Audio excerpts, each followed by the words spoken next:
Okay, so I'm recording this appeal. Don't normally record appeals, but like I did at Spa, for a clarification, not just for the drivers involved, but for everybody on track as well. So I'm going to review this. Now, I haven't looked at it myself yet, but this is the incident on lap 11. I'm going to explore the reasons for the penalty given and the reasons for the appeal. Okay, so Mr. Paccosi in the Lamborghini behind the Porsche of Sebastian.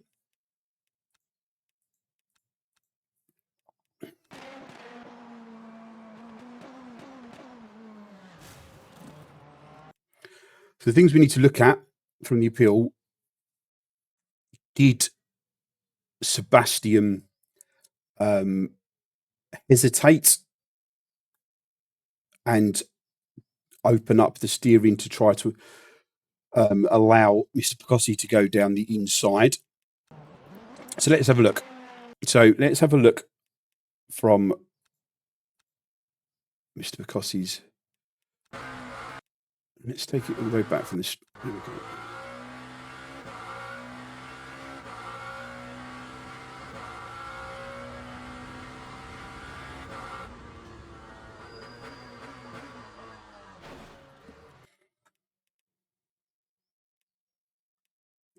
Let's have a look at it from the inside of Sebastian.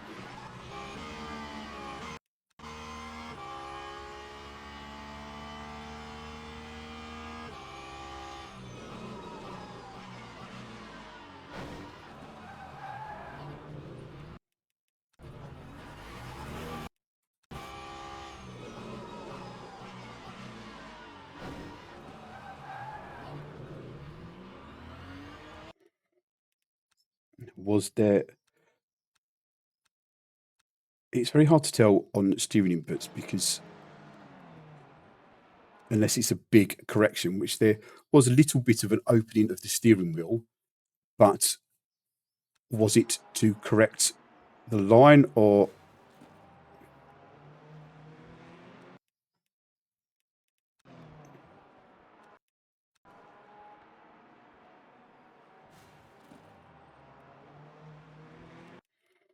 Okay, so the first thing we explore was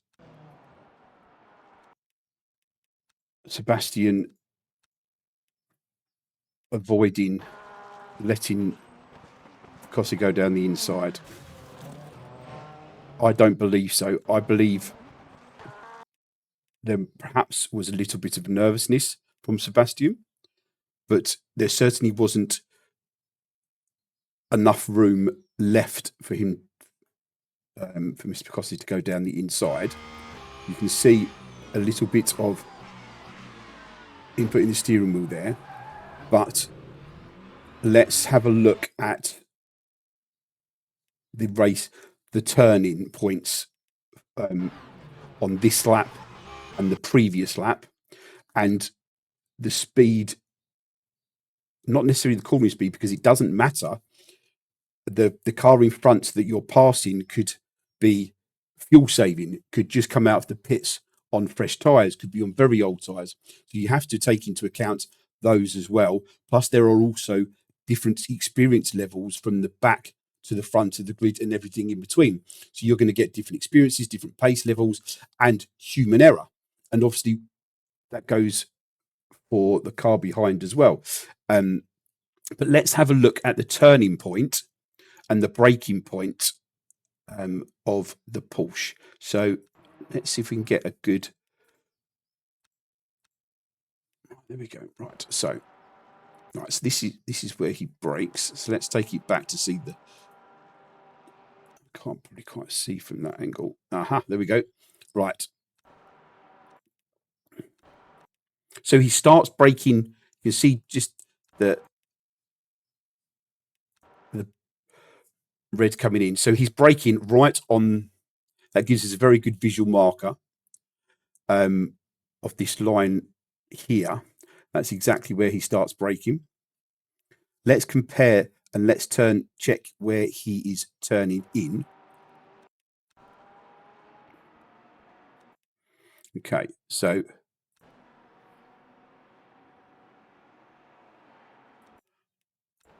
turning starts there. You can see him starting to move away from the line.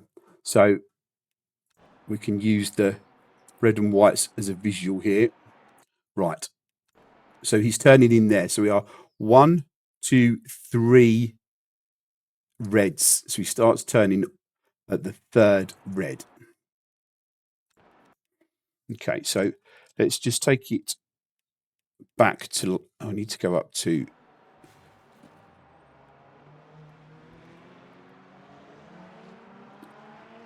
start finish line really to do this. So the lap before is lap 10.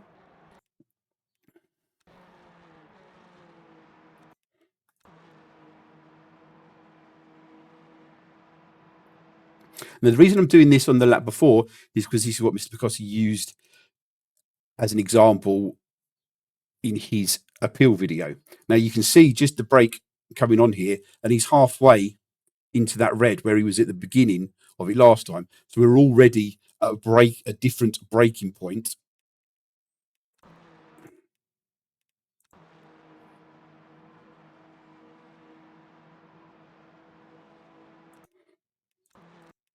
See, already halfway through.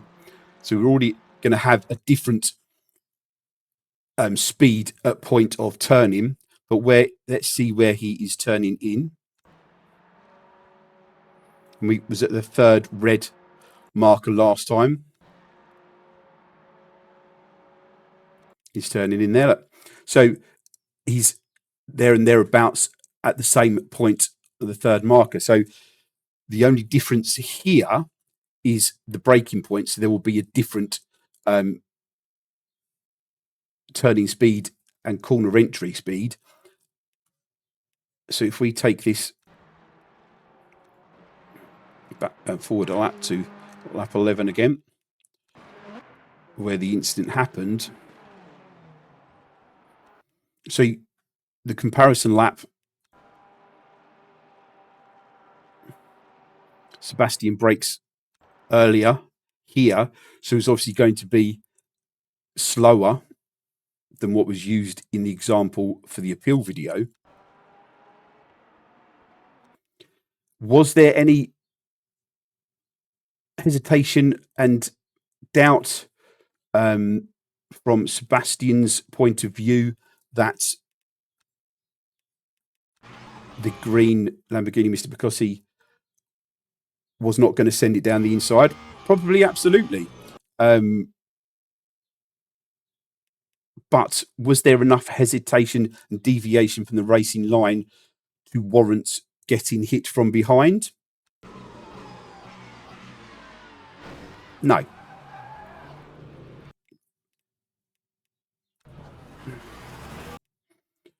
That could have been caused by a slight wobble on the back end. The Porsche, as I know from experience, is quite leery on the back.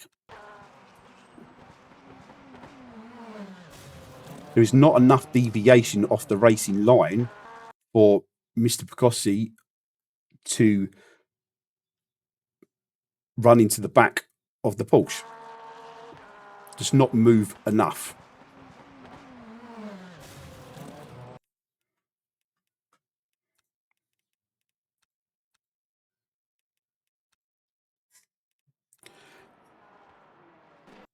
And if we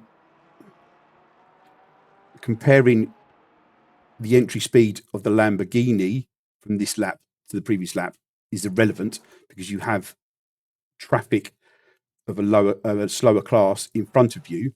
And if we examine the inputs of Mr. Paccosi,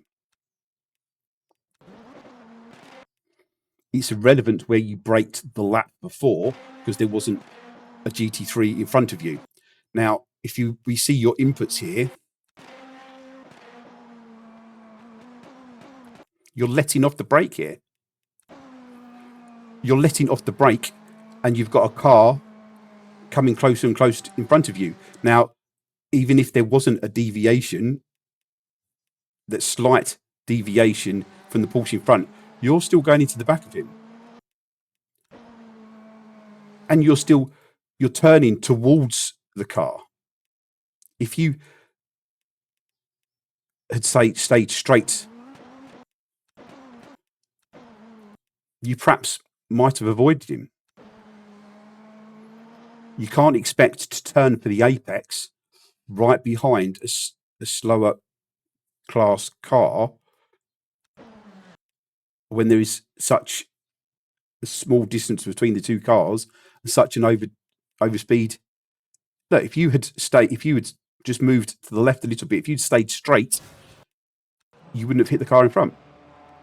You're letting off the brakes to turn the corner when you've got an object in front of you, whether you believe that car in front is in the wrong or in the right, you're letting off the brakes.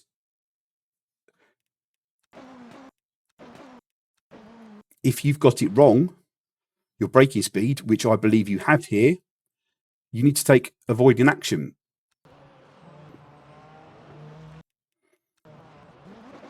Had you stayed on the brakes,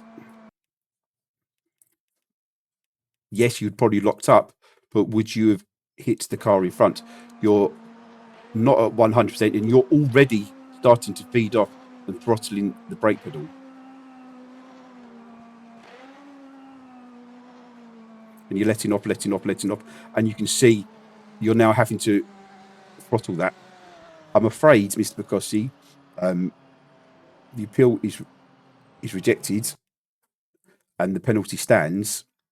I'm afraid this one is on you, my friend. I hope that clears it up.